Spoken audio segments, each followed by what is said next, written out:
So core to our purpose, our identity here at City is focusing on not building the thing right, but building the right Mm. thing.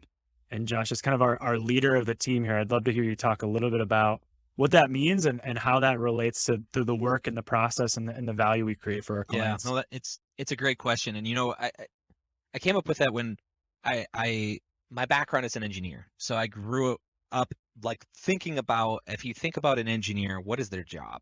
Their job is to build the thing right. So you pop open the hood, you make it run fast, you make it run efficient, and regardless of what you're making, right? And that's the catch is you could make something run really fast and efficient, but then no one is asking the question, should you, right? Like, who wants this? Who will buy this?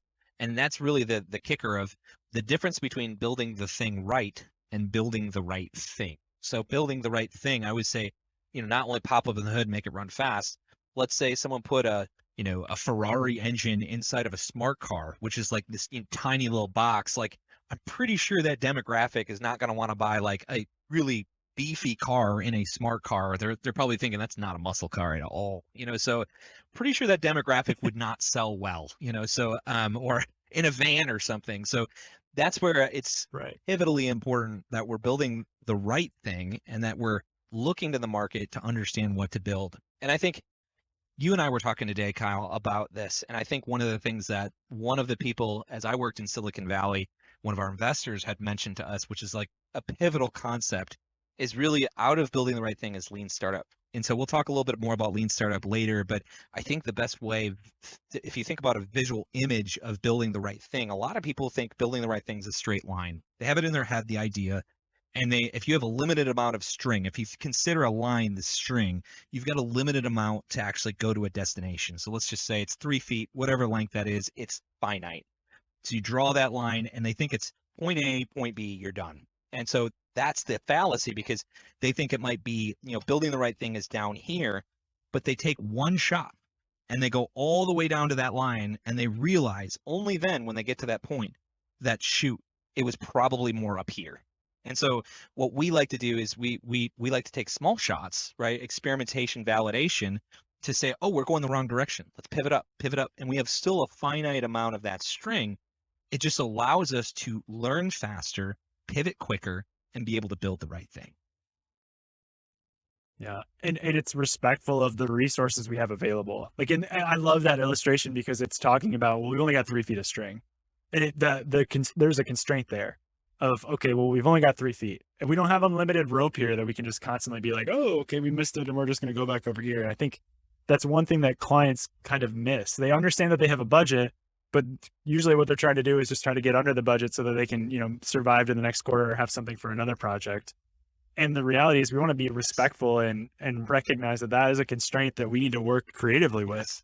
And if we only have one shot, what if we divided that shot into thirds or fourths or fifths so that we can incrementally get closer, as opposed to, as Jim Collins says, firing the one big cannonball at the enemy ship and missing. Yeah, you brought that to my attention, that analogy of Jim Collins today too. And I think that's a phenomenal. Would you explain that a little bit more? Just unravel that for us. Yeah, absolutely. So Jim Collins has the fire a lot of small bullets than one cannonball. And he tells the story of, imagine we're in a boat and an enemy ship is bearing down on us, and we look behind us and we've got gunpowder and we have a choice, right? And there's one choice that we make where we say, okay, we put all of our gunpowder and we put a big cannonball into a cannon and we take the best aim that we can and then we light it and we shoot and we miss. And we're like, okay, and the enemy's still coming at us, and we look around and we're like, oh, we just used it all. Well, we're in trouble. And there's this other instance where we say, okay, well, what if we just take just a little bit and we take like a small rock and put that in the cannon and we launch it and we say, okay, we're off 10 degrees. Okay. And then we do it again. Okay. We're off 5. And then we do it again. And we we plink it off the armor of the ship. Then we take everything else that we have left, light it, sink the enemy, and we fight on to live another day. I think that's a great illustration of how you it does a really great job, because it shows what happens if you use all of your resources prematurely in a great way of like imminent danger. Like, we're on a ship and an enemy's approaching and we turn around and there's no more ammo. Like, that's bad. And I don't know if clients look at their budget that way. I think sometimes they might start thinking, oh, well, I'll get 50,000 or whatever the dollar amount be Yes. next year. And they're looking to say, well, I want to use the $50,000 the best that I can this year. I don't want to do it 5 times. I want to do it once. And it's like, well, should we do that? And there's the old adage that I love is you always know more about the project when it's Yes. done. That's when you know the most about the project. It's over. So why don't we take advantage of that? We talk about fallacies or biases. Let's take advantage of that little weird nuance of human personality and just artificially make our project smaller so that we know that we learn more at Yes. the end.